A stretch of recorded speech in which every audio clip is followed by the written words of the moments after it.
नमस्ते। इस मूवी का नाम है other side of the box. ये एक शॉर्ट फिल्म है और इस कहानी की शुरुआत में हमें दिखाया जाता है एक व्यक्ति जो कि एक गिफ्ट लेकर कहीं पर जा रहा होता है।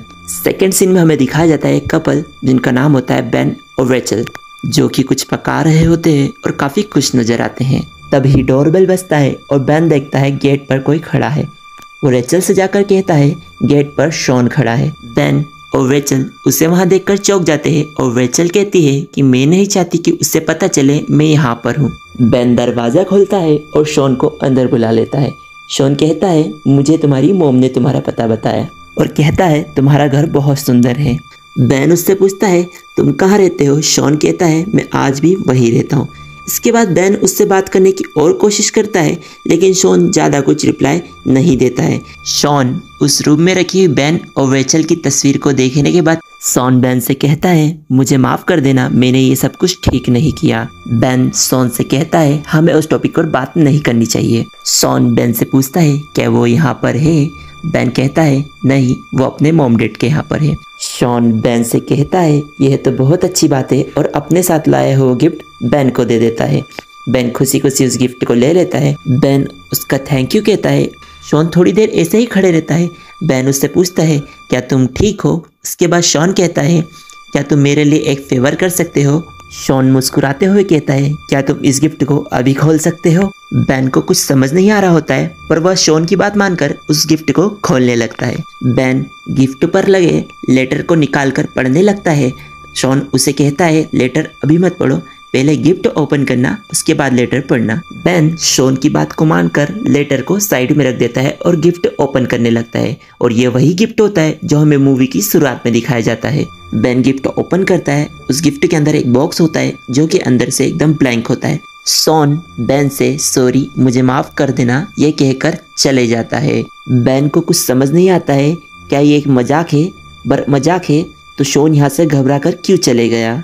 फिर वहाँ रेचल आती है और बेन से कहती है क्या हुआ। बेन कहता है वो चले गया, पर उसे उस बॉक्स के बारे में कुछ समझ नहीं आ रहा होता है। फिर बेन अंदर जाता है और एक टॉर्च लेकर आता है उस बॉक्स के अंदर देखने के लिए। रेचल उसे कहती है क्या हुआ। बेन उससे कहता है मुझे कुछ चाहिए और फिर वो एक पेंसिल लेता है और उस बॉक्स के अंदर डालता है, पर ना उस पेंसिल के अंदर गिरने की आवाज़ आती है ना वो इन्हें दिखाई देती है। बेन और रेचल इस बॉक्स के अंदर देखने लगते हैं। तब बेन इस बॉक्स के अंदर हाथ डालने की कोशिश करता है, लेकिन रेचल उसे रोक लेती है। बेन को याद आता है इस गिफ्ट के साथ एक लेटर भी था और वो उस लेटर को लेने चले जाता है। रेचल उस लेटर को ओपन करके पढ़ने लगती है, जिसमें लिखा होता है बेन मुझे माफ़ कर देना, पहले के लिए भी और अभी के लिए भी। मैं इस बॉक्स के बारे में ये तो नहीं जानता कि ये क्या है, लेकिन मैं इतना ज़रूर जानता हूँ जब तक तुम इस बॉक्स को देखोगे ये तुम्हें कुछ नहीं कर पाएगा, तो प्लीज़ इसे अनदेखा मत करना। तभी बेन को उसके पैरों के पास से कुछ आवाज़ आती है। वह देखता है वहाँ पर एक पेंसिल पड़ी होती है, जो कि वही पेंसिल होती है जो उसने उस बॉक्स के अंदर डाली होती है। फिर वह उस बॉक्स की ओर देखता है तो वह घबरा कर खड़े हो जाता है, क्योंकि उस बॉक्स से कोई इन्हें घूर रहा होता है जिसका आधा सर बाहर निकला होता है। घबराया हुआ बेन अपनी फ़ोन की ओर जाता है और शॉन को फ़ोन लगाता है। शॉन फ़ोन नहीं उठाता है, वहाँ पर सिर्फ वॉइस मैसेज छोड़ने का ऑप्शन रहता है। इतने में रेचल नोटिस करती है वो आदमी सिर्फ बेन को ही घूरे जा रहा था। बेन जहाँ जा रहा था वो आदमी उसी साइड देख रहा था। रेचल कहती है ये तुम्हें क्यों देख रहा है, शायद इसे तुमसे कुछ चाहिए। बेन कहता है मुझे नहीं पता। फिर रेचल कहती है एक बार वापस से शॉन को फ़ोन लगाओ। बेन शॉन को फ़ोन लगाता है, लेकिन शॉन फिर भी फ़ोन नहीं उठाता है। वहाँ पर वॉइस मैसेज का ऑप्शन फिर से आता है।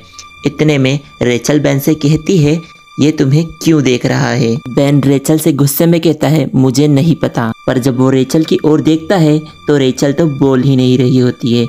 ये उस आदमी की ही आवाज़ होती है जो रेचल और इनकी बातों को रिपीट कर रहा होता है। बेन और रेचल ये सब देख के और घबरा जाते हैं। बेन गाड़ी की चाबी निकालता है और रेचल से कहता है अब हम यहाँ नहीं रुक सकते, चलो। रेचल कहती है हम यहाँ से नहीं जा सकते, हमें इसे देखना ही होगा। ये सोचते हैं हम दोनों शायद एक टाइम पर एक दूसरे की ओर देखेंगे, और वापस उस बॉक्स की ओर देखेंगे तो मुंह नहीं करेगा। लेकिन जब ये वापस उस बॉक्स की ओर देखते हैं तो ये दोनों चौंक जाते हैं, क्योंकि उस बॉक्स से बाहर उस आदमी की उंगलियां भी दिखाई देने लगती है, जो कि ऐसा लगता है वो बाहर आने की कोशिश कर रहा है। ये सब देखकर ये दोनों और ज्यादा डर जाते हैं और उससे कहते हैं तुम्हें हमसे क्या चाहिए। वह आदमी शॉन की आवाज में कहता है मुझे माफ कर दो बेन, ये सिर्फ तुम्हारे लिए है और इसे इस रूम से बाहर मत जाने देना। दरअसल वो आदमी शॉन की उस वक्त की बातें रिपीट कर रहा होता है जब शॉन वह गिफ्ट देने आया हुआ होता है, लेकिन शॉन ने ये नहीं कहा होता है कि इसे इस रूम से बाहर मत जाने दो। ये सिर्फ इन्हें कंफ्यूज करने के लिए ऐसा कहता है। बेन कहता है हमें शॉन को ढूंढना होगा और वहाँ पर रखी चेयर उठाकर सामने रख देता है और कहता है हम दोनों में से किसी एक को इस पर नजर रखनी होगी। वो रेचल से कहता है तुम्हें यहाँ रुकना होगा और मैं शॉन को ढूंढ कर लाता हूँ।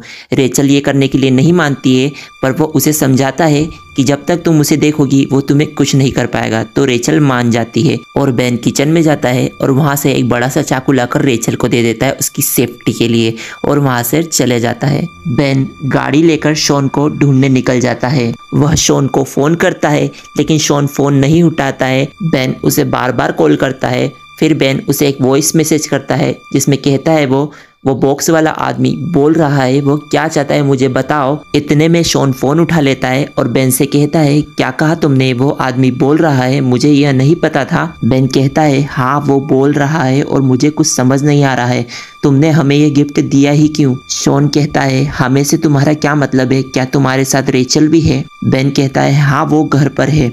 शॉन उससे पूछता है तुम अभी कहाँ पर हो।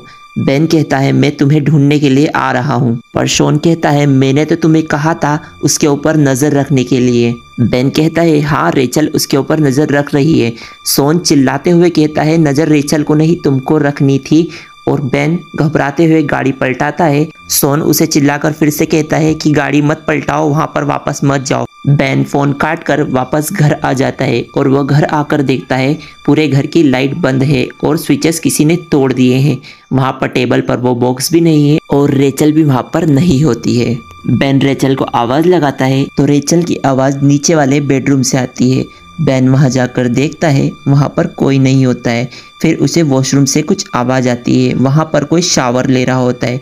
बेन वहाँ जाकर देखता है वहाँ पर वही आदमी होता है जो उस बॉक्स के अंदर होता है। बेन को पता होता है जब तक वो उसे देखेगा वो उसे कुछ नहीं कर पाएगा, और तभी बेन के राइट साइड से कुछ आवाज़ आती है। बेन उस साइड देखता है और वो आदमी वहाँ से वापस गायब हो जाता है। बेन ये देख के घबरा जाता है और घबराहट में उसकी टॉर्च उससे छूट जाती है और वो भागने लगता है। वह सीढ़ियों के पास जाकर रुक जाता है और देखने लगता है उस आदमी की ओर। तभी उसे सीढ़ियों के ऊपर से कुछ आवाज आती है और वो सीढ़ियों की साइड देखता है तो वहाँ पर कुछ लोग खड़े होते हैं जो कि बेन को ही घूर रहे होते हैं।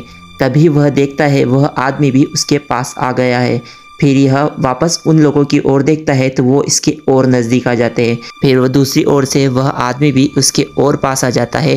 बेन के पास फिर कोई रास्ता नहीं होता है और बेन को समझ भी नहीं आता है अब वो क्या करे। फिर वह आदमी उस रूम की लाइट ऑफ कर देता है और बेन अपनी आंखें बंद कर लेता है और ये मूवी यहीं ख़त्म हो जाती है।